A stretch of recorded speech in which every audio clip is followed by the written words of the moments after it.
तो मनोज तिवारी इस समय हमारे साथ हैं। मनोज जी, बहुत बहुत बधाई आपको। पश्चिम बंगाल में आपने बहुत मेहनत की। आप अगर मेन वजह मैं आपसे पूछूं भारतीय जनता पार्टी की इस विजय की, जो रुझान दिखाई दे रहे हैं, क्या कहेंगे आप?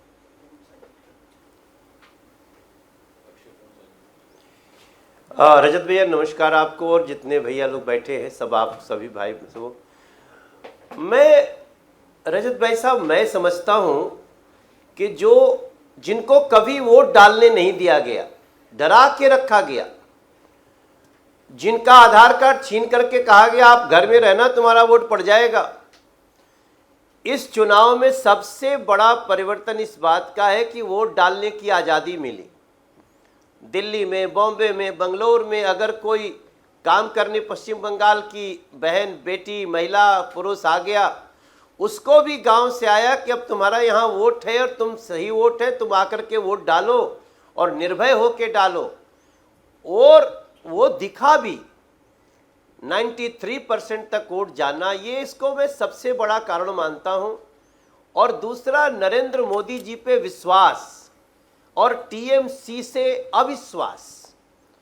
मैं 36 विधानसभा में गया रजत सर, और मैंने, चाहे हम रायगंज गए हों, चाहे चांचल गए हों, चाहे हम ये हावड़ा हों, चाहे हम बंगाल के किसी हिस्से में हो, पश्चिम बंगाल के, एक बात जो लोग हमसे कहा करते थे, पश्चिम बंगाल को बचा लो। हम फ्लाइट में एक दिन बैठे हैं, गुरुग्राम से एक 30-35 साल का यंग कोई व्यक्ति, बंगाली मानुस, और वो हमसे पूछता है, are you Manoj Tiwari? Yes. बोले पश्चिम बंगाल को बचा लो। मेरा 84 साल का पापा बोलता है कि बेटा वोट दे के जरूर जाना। तो ये सब कारण रहे जहां से पश्चिम बंगाल के संदेश खाली का संदेश कहाँ नहीं गया। इलीगल बांग्लादेशी घुसपैठिए टीएमसी का कार्यकर्ता बन के बहन, बेटी, घर, मकान, दुकान, सब पे उनको लगता था कि मेरा अधिकार है। एक से एक कहानी जो हमको मिलती थी, 85 साल की महिला जंगीपुर में, मुर्शिदाबाद में आ करके निकल के कहती है, मोदी को बोलो पश्चिम बंगाल बचा ले। मनोज जी, आप एक बातें बीजेपी के नेता होने के साथ साथ बड़े आई नहीं आई, बड़े स्टार भी हैं। जब आप जाते हैं ऐसी छोटी छोटी जगहों पर, तो पब्लिक से इंटरेक्ट करने का मौका मिलता है, लोगों से बात करने का अवसर मिलता है? जी भैया, हम लोग करते क्या है, रैली के अलावे हम लोग डोर टू डोर भी चले जाते हैं। किसी मोहल्ले में 10, 15, 20, 50 किसी मंदिर में दर्शन करने चले गए, तब जो बात मिलती है ना, वो रियल होती है रजत भाई साहब। और उसके आधार पे मैंने कई बात कही, मैंने कुछ कविता भी बनाई, गाने भी बनाए, और वो गाने नहीं पुकार थी। तो उसका तो निश्चित रूप से जब तक हमको सही स्वरूप नहीं मिलेगा, हम उतने विश्वास से बोल ही नहीं सकते। नरेंद्र मोदी जी का किसी गरीब के दुकान में जाकर के उससे कुछ मांग लेना, किसी फूल वाले को, किसी जाल, मतलब छोटे काम करने वाले को, उसका परिणाम ये होता है जब हम रोड शो में जा रहे हैं तो कोई हमें चाय पिलाना चाहता है, कोई हमें समोसा खिलाना चाहता है, कोई चना खिलाना चाहता है। तो इस बार बंगाल चाहे छोटे गरीब लोग हैं या फिर बड़े उद्योगपति हैं, कई उद्योगपतियों ने हमें ये कहा रजत भाई साहब कि अगर इस बार नहीं बदली तो हमें पश्चिम बंगाल छोड़ करके जाना है। आज वो दिख रहा है।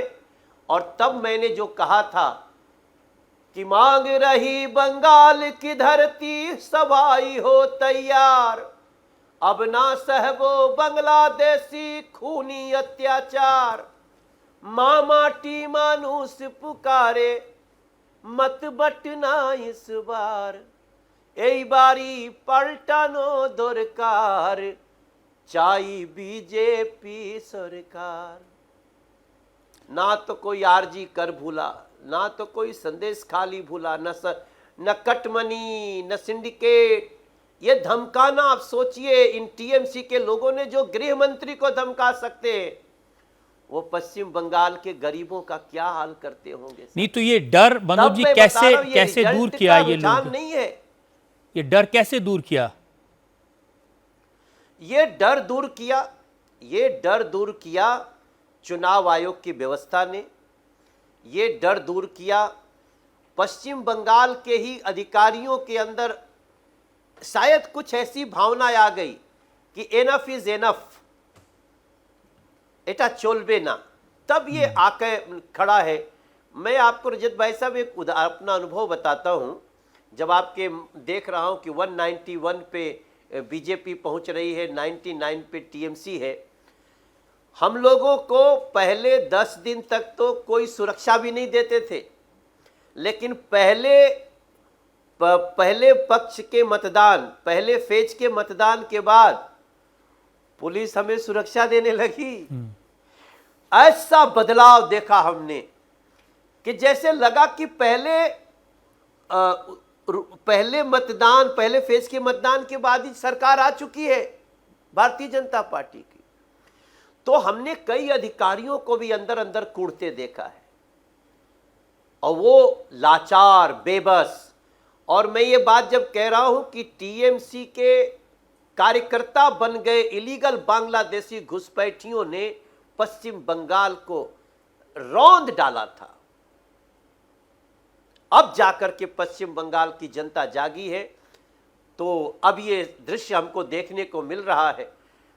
इसलिए मैं शुरू से कह रहा हूं, आज तो मैं एक कविता लिख रहा था, आपके चैनल पे बताना चाहता हूं, एक बार पढ़ना अगर आप समय देंगे। जी जी जरूर। तो मैंने उसको लिखा कि महिलाओं के आह का परिणाम है ये रिजल्ट, पश्चिम बंगाल का महिलाओं के आह का परिणाम है, भ्रष्ट क्रूर सत्ता का दुष्परिणाम है, सर्व समाज इकट्ठा होकर आ गया।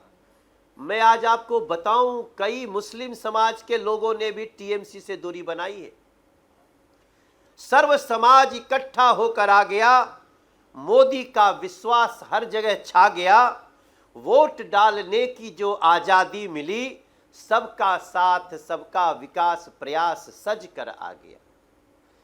मैं तो रजत भैया कविता लिखता हूं, लेकिन मैंने जो नजदीक से देखा है ना, आप जैसे लोग जो पत्रकारिता में होते हुए सामान्य समाज में हो रहे हर घटना को निष्पक्षता से देखते हो, आप सबके लिए ऐसे ऐसे बातें मैं अनुभव शेयर करके बता सकता हूं कि पश्चिम बंगाल में लोकतंत्र था नहीं, अभी लोकतंत्र हुआ है। और धन्यवाद है चुनाव आयोग को, धन्यवाद है गृह मंत्री जी के साहस को।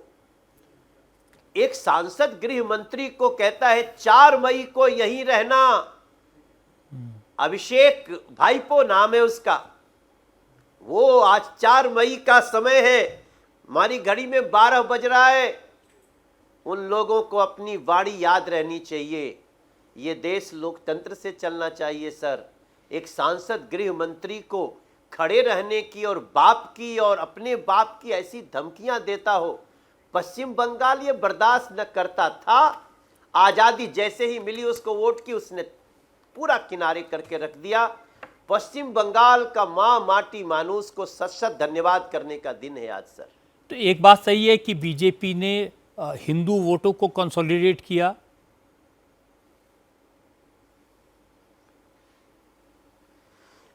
देखिए, पश्चिम बंगाल में हिंदुओं को जिस प्रकार से इलीगल बांग्लादेशी घुसपैठियों ने टीएमसी कार्यकर्ता बनकर रौंदा, नो डाउट अगर कोई महिला चीख के कह रही है जय श्री राम, हम क्यों नहीं बोल सकते, और टीएमसी की सांसद कहे कि हमारे दिल में काबा है, आंखों में मदीना, तो किधर गई काली मां, किधर गई तारा मां, किधर गए स्वामी विवेकानंद जी, रविन्द्रनाथ ठाकुर जी, बंकिम चंद्र चटर्जी जी। तो पश्चिम बंगाल के हिंदू समाज को यह लगा कि अब एनफ इज एनफ, अब गए तो पश्चिम बंगाल ऐसे स्थिति में जाएगा जहां वापस खड़ा नहीं होना पड़ेगा, क्योंकि सभी को साथ लेकर के कोई चल सकता है तो सनातन चल सकता है। और ये आज हिंदुओं की एकजुटता इसमें बहुत बड़ा रोल अदा करके लाई है। तो वहाँ जो रहने वाले हमारे मुस्लिम भाई बहन हैं उनको ये विश्वास दिलाएंगे कि सबको साथ लेकर के चलना है? उनके मन में तो डर होगा। भैया यही विश्वास है। नहीं, किसी भी, मैं बार बार इलीगल बांग्लादेशी घुसपैठिया क्यों बोल रहा हूं? हम पश्चिम बंगाल के मुस्लिम समाज ने भी इस बार भाजपा को सपोर्ट किया है। हम अपनी लोकसभा के लोगों का बयान भी वहां लोगों को भेजते हुए, जो मुस्लिम समाज के लोग हैं सीलमपुर, मुस्तफाबाद, वो लोग भी कर रहे हैं कि भाई भाजपा से डरने की जरूरत नहीं। आज पश्चिम बंगाल के जो मुस्लिम समाज के लोग हैं, उनको विश्वास रहना चाहिए कि अगर आपको भी बढ़ने का मौका, आपको भी विकसित होने का मौका, आपको भी हर प्रकार से सुविधा, जो हिंदू हो, मुसलमान हो, सिख हो, बौद्ध हो, ईसाई हो, जैन हो, पारसी हो, अगर सबको साथ लेकर के चलने का कोई एक पार्टी है तो भारतीय जनता पार्टी है, नरेंद्र मोदी जी के नेतृत्व में। किसी को घबराने की जरूरत नहीं। हाँ, मैं बड़ी स्पष्ट शब्दों में बोलता हूं कि इलीगल बांग्लादेशी घुसपैठियों को बाइज्जत उनके घर भेजा जाएगा और उनको, जैसा बांग्लादेश के संसद में चर्चा हो रही थी, अब इलीगल घुसपैठियों की कोई जगह हमारे देश में नहीं होगा। और सबसे खुशी की बात है कि इलीगल बांग्लादेशी घुसपैठियों का दरवाजा बंद कर दिया है आज पश्चिम बंगाल की जनता ने। नहीं, ये बात आपकी सही है कि ये पश्चिम बंगाल की जनता ने बहुत बड़ा मैंडेट बीजेपी को दिया है, बहुत बड़ा मैंडेट नरेंद्र मोदी के नाम पर दिया है, तो इसलिए चैलेंज भी बहुत बड़ा होगा, बहुत काम करके दिखाना पड़ेगा।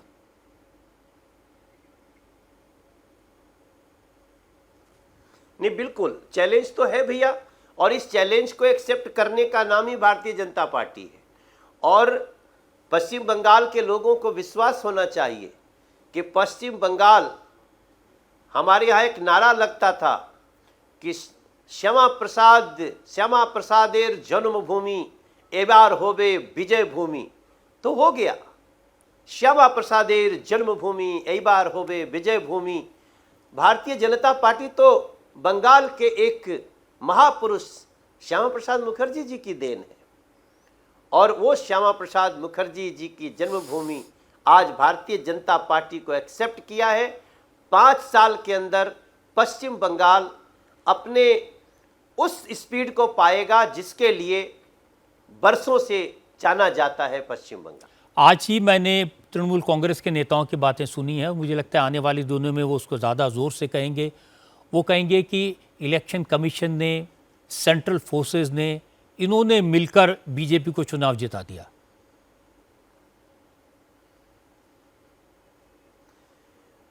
रजत भाई साहब, एक महिला को मैं मिला जिसके पति को टीएमसी के गुंडों ने मार दिया था, हत्या कर दी थी, और वो पिछले 2 महीने से सिर्फ भाजपा का झंडा बेचती थी। अपने साइकिल पे लगभग 70-75 झंडा लेके निकलती थी और कहती थी ये झंडा भी और मेरा कफन भी है, हमको मारना हो तो मार देना। पेड़ पे लगाती थी, सड़क पे लगाती थी। वो विश्वास बता रहा था कि चुनाव आयोग को पश्चिम बंगाल के लोग धन्यवाद दे रहे,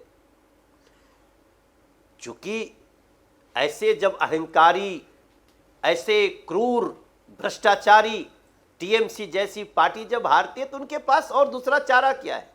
मगर आज चुनाव आयोग और चुनाव आयोग के कमिश्नर की फोटो लगा करके पश्चिम बंगाल के मानूस अपने अपने घर में रख रहे हैं कि ये व्यक्ति ने हमें वोट देने की आज़ादी दी है, इसने इलीगल वोटों को काटने का काम किया है। हो सकता है इस दौरान बहुत सारे लोगों को कई बार अपने कागज दिखाने पड़े हों, लेकिन इस समय चुनाव आयोग के प्रति पश्चिम बंगाल के गली गली में धन्यवाद है। सभाई धन्यवाद जानाচ্ছে, सभाई आशीर्वाद देছে। टीएमसी जो कहना हो कहेगी रजत भाई साहब जी, लेकिन पश्चिम बंगाल के लोग इस चुनाव आयोग को, और ये तो ये बोलना शुरू कर दिए कि ऐसा कमिश्नर नहीं आया, जो क्या नाम है उनका, जो ज्ञानेश, तो पश्चिम बंगाल की भावना को हमने सुना है, इसलिए टीएमसी अब को भी कहे आज पश्चिम बंगाल की जनता खुशी में नृत्य कर रही है, आंखों में आंसू लिए खुशी में नृत्य कर रही है।